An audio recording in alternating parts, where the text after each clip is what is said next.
Bonjour à tous, j'espère que vous allez bien. Nous allons voir aujourd'hui ensemble la grille d'évaluation pour le CAP et notamment la grille d'évaluation EP1.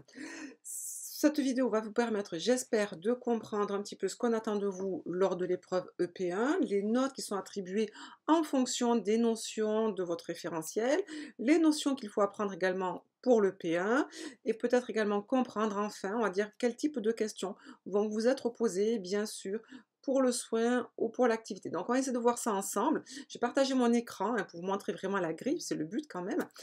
Pour ceux qui ne me connaissent pas encore, pardon, je suis donc Béatrice Monnier, formatrice pour la petite enfance et notamment pour les CAP. Surtout, je vous mettrai le lien pour ceux que ça intéresse, bien sûr, de mon site. Vous avez un site avec plein de choses, des formations notamment, si ça vous intéresse. Aussi, je vous mettrai le lien en bas de la vidéo en commentaire. Donc, c'est parti, on va voir ça ensemble, la grille d'évaluation EP1 du CAP à EPE.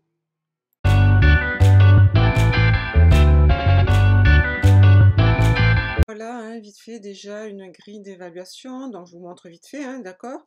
Donc en principe, le document est sur 2 pages. Déjà, on va remarquer que votre EP1 est sur 120 points. On va remarquer également que votre EP1 est un coefficient 7.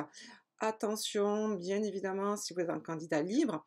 Si par contre, vous regardez cette vidéo et que vous êtes notamment dans un CFA et que vous passez ce qu'on appelle un chef-d'œuvre, à ce moment-là, ça sera coefficient 6, hein, d'accord? Si vous n'avez pas de chef-d'œuvre, c'est coefficient 7. Si vous avez un chef-d'œuvre, c'est coefficient 6. Donc là, on est dans une session 2023, donc cette année, avec justement les barèmes de cette année. Donc, si vous regardez bien, là, bien évidemment, il y aura le centre d'examen, c'est-à-dire là où vous allez passer votre examen, votre numéro de candidat, le numéro de jury que vous aurez forcément sur votre convocation. Vous verrez, vous aurez un numéro de jury. Ça peut être intéressant de retenir que, surtout si vous êtes, on va dire, dans la même ville avec une amie, ainsi de suite, de voir si vous allez avoir le même jury. Chaque jury va avoir un numéro. Ça sera par exemple le 00M1. 00 L3 et ainsi de suite. Et bien évidemment, en tant que, on va dire, examinateur, on garde le même numéro sur toute la session quand on est convoqué, hein, parce qu'on est convoqué exactement comme vous. Et donc, on gardera le même numéro. Donc, ça peut être intéressant de savoir, tiens, quel numéro de jury tu as eu, est-ce que ce jury, quel type de questions il pose, ainsi de suite. Voilà. Donc, retenez que les jurys on a un numéro de jury un petit peu comme vous. Et bien sûr, la date aussi. Donc, si on regarde bien, vous voyez, hein, donc, peut-être que vous avez vu déjà la vidéo sur le référentiel. Si vous ne l'avez pas vu, je vous conseille de la voir, hein, où je vous montrais déjà le référentiel. Et là, je vous expliquais en fait un petit peu par rapport au référentiel, un petit peu, je vous expliquais les notions que vous devez connaître pour pouvoir valider le P1. Bien, si on reprend vite fait, vous voyez, vous avez donc le T1 hein, qui s'intitule Recueillir les informations, s'informer sur les éléments du contexte et de la situation professionnelle à prendre en compte. Et rappelez-vous, dans le référentiel, cette partie T1 est, on va dire, divisée en 3 parties. Vous voyez, donc là, on a vraiment les 3 parties, avec pour chacune des parties le nombre de points qui vous sera attribué. Donc là, pour le moment, on regarde tout ça, et puis on va y revenir ensemble. Après, vous avez la partie T2, adopter une posture professionnelle adaptée. Et là, pareil, hein, c'est une partie qui est divisée, hein, c'est une notion plutôt qui est divisée dans le référentiel en 3 parties. Donc, première partie, deuxième partie. Et là, c'est pareil, on a les points qui vont être attribués. Donc, 9, 6 et 9. Après, on va y revenir, hein, d'accord? Après, on a la partie RC1, RC2. Ça, ce sont ce qu'on appelle les activités. Voilà la partie activité. Et là où ça sera 9, 9 et 12. RC3, ce sont les soins, hein, les soins du quotidien que vous allez pouvoir présenter si vous voulez, et les questions sur lesquelles vous aurez à présenter, et donc là, 20 points. Et puis on a la partie RC4, appliquer les protocoles liés à la santé de l'enfant et la notion d'urgence, 13 points. Alors attention, comme je vous disais justement sur la notion du référentiel, à la fameuse vidéo sur le référentiel, sachez que vous pouvez très bien avoir 13 points, mais attention, si vous ne maîtrisez pas cette partie-là, ça peut être justement une notion éliminatoire, et donc du coup, vous vous retrouvez avec des notes là qui vont un petit peu plus ou moins s'annuler, et donc vous allez vous retrouver avec ce qu'on appelle une note éliminatoire. Je ferai une vidéo très prochainement sur ça, justement, hein, et donc là, vous allez vraiment vous retrouver avec une note. Alors, une note éliminatoire, c'est 6 sur 20, hein, ce qu'on appelle une note éliminatoire, voilà.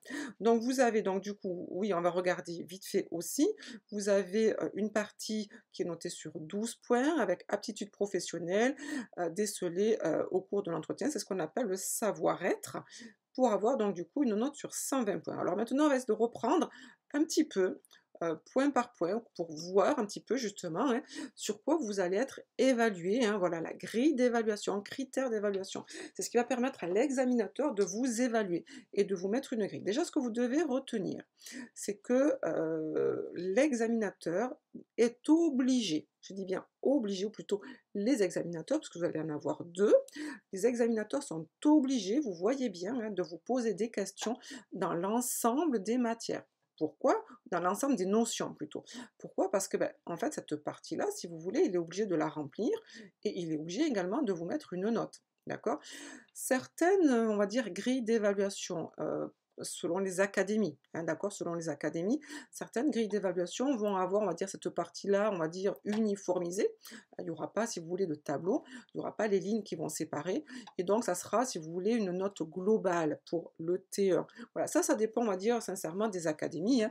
Ça dépend des, oui, des académies, des examinateurs et ainsi de suite, mais sachez que obligatoirement, vous voyez, vous allez avoir une note dans la partie T1, hein. C'est ce qui est important que vous compreniez. Donc, ne faites surtout pas d'impasse sur certains cours parce que sinon, vous pouvez avoir des points qui vont, on va dire, disparaître. Ces points, la question qui va se poser maintenant, est-ce que ces points vont être uniquement dans les fiches que vous allez présenter ou pour l'oral? À savoir que, bien évidemment, je répète, vos fiches ne sont pas notées. Par contre, attention, donc seul votre oral est noté. Par contre, bien évidemment, si vous avez une fiche qui n'est pas conforme ou si vous avez surtout une fiche dans laquelle il y a une grosse erreur professionnelle, forcément là, directement, on ne va pas dire que votre fiche n'est pas notée puisqu'il y a une erreur professionnelle dessus. Donc l'examinateur va essayer de vous poser des questions sur cette erreur professionnelle. Je pense notamment au cas qui m'a été, on va dire, revenu on va dire, d'une candidate qui a passé son examen l'an dernier avec un autre centre de formation et qui avait présenté le DRP. Le DRP, ce n'est pas un soin du quotidien. Le DRP est un soin, on va dire, lié à un rhume, à une bronchiolite ou ainsi de suite, hein, d'accord? En tout cas, ce n'est pas un soin du quotidien, sauf, attention, bien sûr, s'il y a ce qu'on appelle une maladie chronique, hein, voilà. Mais sinon, on va dire en règle générale, hein, le DRP n'est pas un soin du quotidien, ce n'est pas quelque chose qu'on va faire régulièrement avec un enfant. Et donc la jeune fille avait présenté donc du coup son DRP, et là forcément, étant donné, donc en tant que, bien sûr, en tant que stagiaire, hein, d'accord, je vous rappelle qu'avec le décret 2021, même en tant que stagiaire, on n'a pas le droit d'administrer des médicaments, de faire des soins, on va dire, un petit peu extraordinaires sur un enfant. Donc du coup, cette jeune fille s'était fait, on va dire, déstabiliser d'entrée par les 2 examinateurs, qui avaient essayé de comprendre si oui ou non, pourquoi en fait elle avait essayé de présenter ce soin, voilà. Ne sachant pas justement que le DRP n'était pas, on va dire, un soin quotidien, puisque son centre de formation ne le l'avait pas malheureusement expliqué. Donc du coup, s'est retrouvée avec une note de 6 sur 20, hein, voilà. Donc c'est ça une note éliminatoire, d'accord? Donc là, on regarde bien. Donc pour avoir les 9 points, hein, dans la première partie, c'est identifier le cadre de son intervention pour se situer en tant que professionnel. Donc cette partie-là, bien évidemment, vous allez avoir des notions qu'on va retrouver dans vos fiches à l'écrit. Et puis peut-être également que, donc du coup, l'examinateur, parce qu'on est bien conscient que toutes ces notions-là, vous voyez, que vous avez, là, il y en a tellement, tellement, tellement, l'examinateur ou les examinateurs ne vont pas avoir le temps, hein, comprenez bien que les examinateurs n'ont pas le temps de les analyser en 25 minutes. Donc c'est pour ça qu'il est très important quand même d'avoir des fiches conformes et complètes pour permettre à l'examinateur de vous donner une note. Parce qu'on est bien conscient que votre fiche, vos fiches ne sont pas notées, mais sincèrement, elles appuient quand même sur la note que vous allez avoir, surtout si l'examinateur n'a pas le temps de vous poser toutes les questions. Donc comprenez bien que votre fiche, quand même, il faut qu'elle soit quand même bien structurée et bien conforme. Donc, en fait, donc comprenez bien que toutes ces questions-là, vous n'allez pas pouvoir les avoir toutes, hein, donc mais à l'oral, notamment la notion de secret professionnel, la notion de discrétion, voyez? La notion de rôle des différents membres, de l'équipe, bien évidemment, surtout si vous travaillez dans une crèche. Voilà, tout ça, vous pouvez bien sûr le mettre sur votre fiche, je pense notamment au rôle, hein, d'accord? En 2 lignes, pas plus, parce que sinon on va rentrer dans trop de détails et vous n'aurez pas la place, hein, surtout si vous avez une fiche, par exemple, recto, bien évidemment. Mais sachez que vous allez avoir des questions à l'oral. Voilà. En fait, vous voyez, beaucoup de candidats me disent, mais quelles sont les questions que je vais avoir? Ben, prenez le référentiel et vous allez l'avoir. Alors, j'ai oublié effectivement de vous dire, tout ce qu'on trouve là, vous l'avez indiqué hein, dans le référentiel. Donc, regardez la vidéo si vous ne l'avez pas fait sur le référentiel. J'explique justement où est-ce que c'est indiqué, comme ça vous le retrouverez et vous pourrez justement préparer vos questions, bien sûr, vos questions et vos réponses, hein, d'accord? Forcément, juste sachez que tous nos cours, en tout cas nous, hein, respectent justement ce référentiel et respectent justement, répondent justement à toutes ces questions. Juste, voilà, on ne sait jamais si justement vous n'avez pas des cours hein, qui répondent bien comme il faut à ces questions. Voilà, c'est important quand même voilà, de vous préparer. Donc voilà, vous avez bien sûr hein, toutes ces questions-là, le discrétion, voilà, et ainsi de suite. Donc là, le degré de développement, alors ça, bien évidemment, je pense que pour ceux qui me suivent, vous le savez, j'en parle très régulièrement, ce qu'on appelle les sphères de développement, hein, les sphères de développement, on va dire, global, dynamique, interactive. Donc ça, c'est très, très important. Vous voyez que c'est 9 points, hein.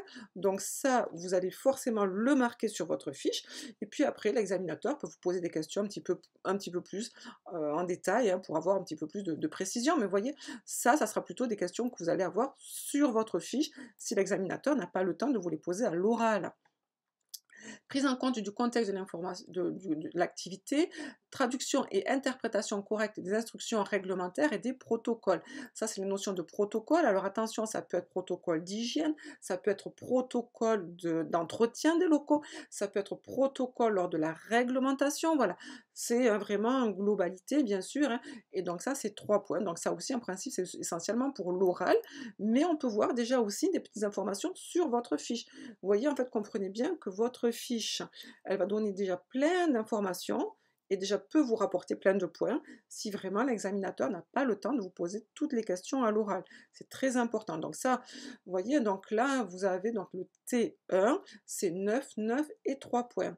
Le T2, adopter pardon, une posture professionnelle adaptée, c'est l'absence de jugement. Alors ça, on le voit beaucoup, beaucoup quand vous présentez l'enfant. Hein, là, j'ai fait des corrections tout à l'heure de fiches et justement beaucoup on va dire de candidats, vous portez des jugements. Elle est très très curieuse, voilà. Non, on ne dit pas, voilà, on ne porte pas de jugement sur un enfant. On veut juste que vous expliquiez en termes de sphère de développement ce que l'enfant est capable de faire sans porter de jugement. Voilà. Donc je sais que je reconnais que c'est pas facile, hein, voilà, mais on ne doit surtout pas porter de jugement. Donc ça, on peut le voir directement également à l'écrit. Donc ça veut dire que si vous à l'écrit, vous avez mis que qu'un enfant, par exemple, est très curieuse, qu'elle n'aime pas, ou qu'elle est, on va dire, agressive, curieuse, colérique, voilà, tout ça sont on va dire des jugements, hein. Donc là, forcément, vous perdrez des points et surtout si vous ne vous rattrapez pas à l'oral, si vous dites exactement la même chose à l'oral en présentant l'enfant, ben forcément là vous perdrez des points, c'est-à-dire que vous aurez 0 par exemple sur 9, hein, d'accord? Discrétion, réserve, secret professionnel, là aussi. Attention à la discrétion là, vous pouvez être piégé quand vous allez faire votre amélioration ou remédiation. Pareil, on voit beaucoup de candidats qui disent oui, lors du soin, il serait intéressant, donc remédiation, hein, lors du soin, il serait intéressant, pourquoi pas, que la structure mette en place un petit escalier pour que l'enfant puisse accéder au plan de change. Voilà. on n'est pas là pour critiquer la structure, d'accord? Ça, c'est très important. Vous n'êtes pas là pour critiquer la structure, ni le professionnel, ni voilà, on ne porte aucun jugement sur la structure, hein, absence de jugement. Vous devez par contre, vous critiquer vous, c'est ce qu'on appelle une auto-évaluation. C'est ce qu'on attend dans la remédiation. On n'est pas là pour critiquer la structure, pour dire voilà, il n'y a pas de ça, il y a pas ça, il manque ça et ainsi de suite. Ça serait peut-être intéressant de mettre ça. Non, on n'est pas là pour ça. Par contre, on va s'améliorer, nous, en tant que professionnels, dans notre action. Et donc, on va, pourquoi pas, proposer une autre amélioration.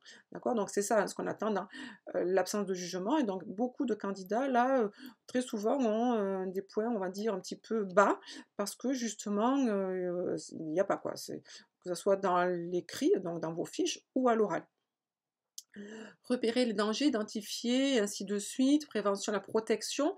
Là, alors pour ceux qui sont en 3 pages, je pense notamment à Bordeaux, vous avez justement une petite case, hein, sur les dangers, hein, sur les risques. Donc là, ben, vous, c'est évident, hein, ça sera à 6 points. Pour les autres qui ne l'ont pas, qui ne sont pas de Bordeaux, sachez que ben, repérer les dangers, les risques, on va le voir forcément tout au long de la rédaction de vos fiches.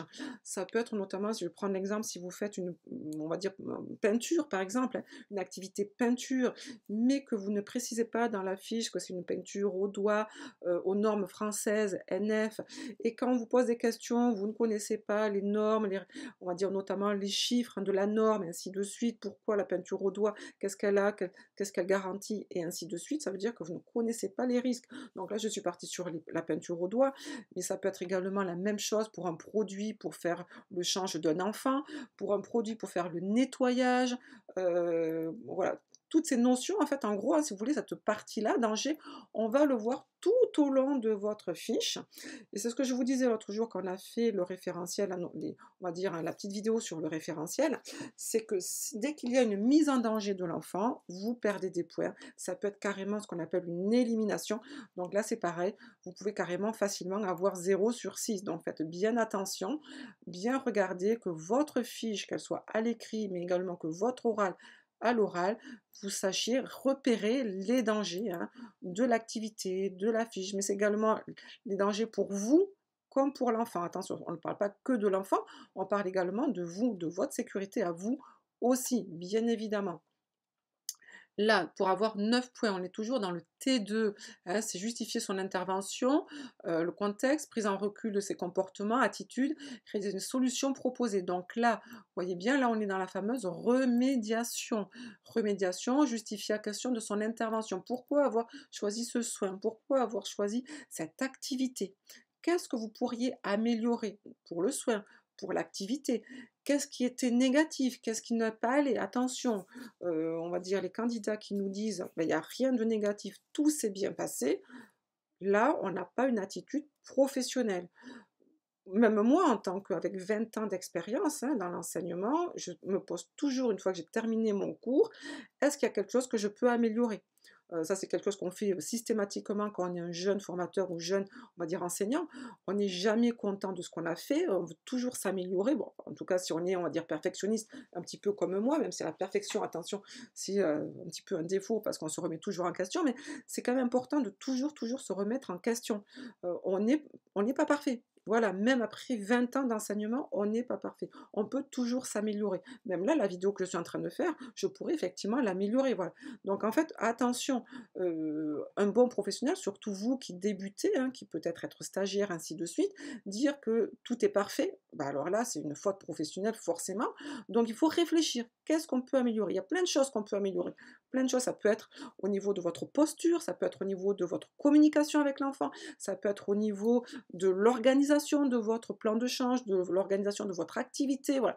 Il y a beaucoup de choses que l'on peut améliorer. Toujours pareil, attention, absence de jugement, on n'est pas là pour critiquer les autres, on est là pour s'auto-critiquer. C'est très important, c'est une auto-évaluation. Et là, si vous faites ça, si vous êtes capable de faire ça, vous aurez 9 points. J'espère que vous comprenez, hein, d'accord? Donc maintenant, on la passe là vraiment dans les RC1, RC2. Ça, cette partie-là, ce sont les activités. D'accord? Activités. Donc si vous regardez bien, vous avez 9, 9 et 12.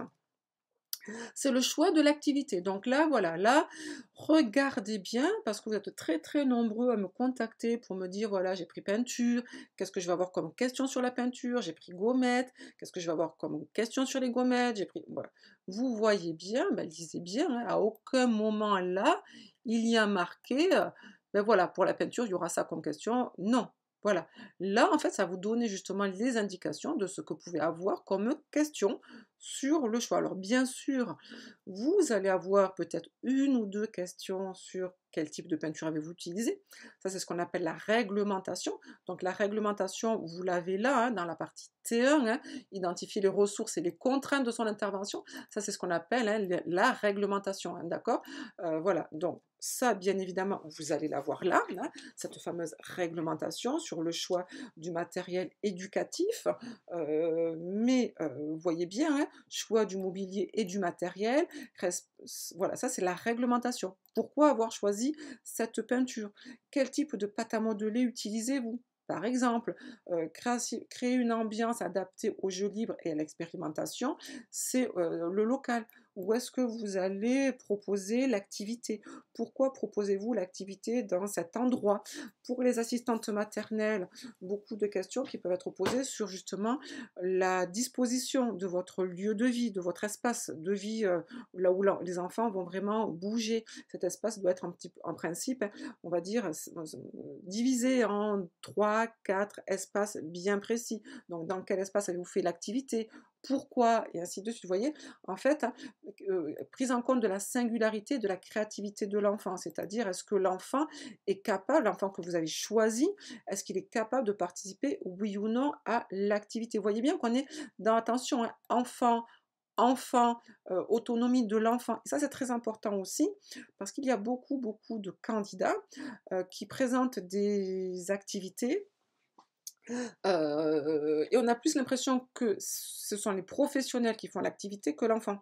Donc, il faut vraiment, vraiment, hein, choisir une activité qui permette à l'enfant de devenir autonome, d'apprendre, puisque c'est vraiment le but de votre fiche. Donc voilà, donc on est vraiment dans quelque chose qui va permettre à l'enfant de créer quelque chose, apprendre quelque chose, devenir autonome, d'accord? Et bien sûr aussi, si vous regardez bien, hein, les consignes, quelles sont les consignes que vous avez données aux enfants? Si vous ne l'avez pas mis dans votre fiche, vous aurez des questions dessus. Quel type de consigne avez-vous donné à l'enfant? En fonction de votre activité. Voyez bien, hein, qu'il n'y a pas de... quelles sont les consignes que vous avez données à l'enfant pour la peinture? Quelles sont les consignes que vous avez données à l'enfant pour les gommettes? Non, c'est consignes données. Voilà, c'est de la généralité, hein, voilà, on est vraiment dans quelque chose de général. Comprenez bien que c'est très important, hein, vous n'allez pas avoir, vous aurez, j'insiste bien, deux, trois questions sur l'activité en elle-même, peinture, gommette, livre, motricité et ainsi de suite, mais après on est dans quelque chose de général, hein. Ça, c'est très important. J'ai déjà d'ailleurs fait une vidéo l'an dernier, parce que déjà chaque année, hein, c'est vraiment beaucoup de candidats s'imaginent qu'ils vont avoir que des questions sur la pâte à sel, que des questions sur le change. Ben, si vous regardez votre grille d'évaluation, vous voyez bien que ben non, c'est sur tout le référentiel, et notamment la T1, T2, RC1, RC2 et RC3 et RC4, hein, pour le P1. Voilà, c'est vraiment, hein, et vous ne pouvez pas y échapper.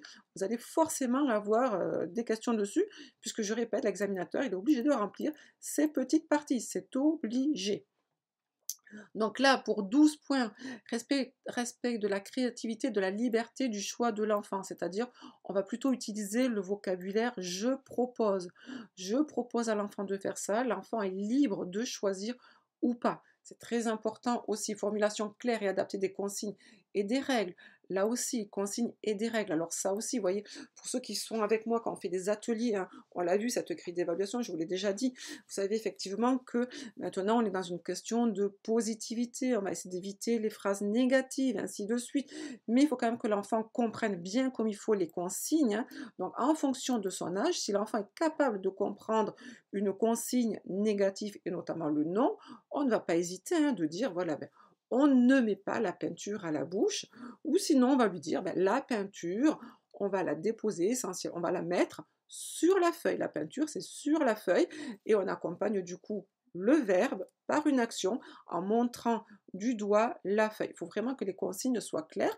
Et donc ça va être assez difficile effectivement de le proposer à l'oral, de le dire à l'oral aux examinateurs. Mais voyez, hein, les consignes, voilà, pareil, listez-vous toutes les consignes sécurité pour éviter nos petits dangers qui sont où nos dangers, mais je les ai oubliés, les risques, voilà, d'accord?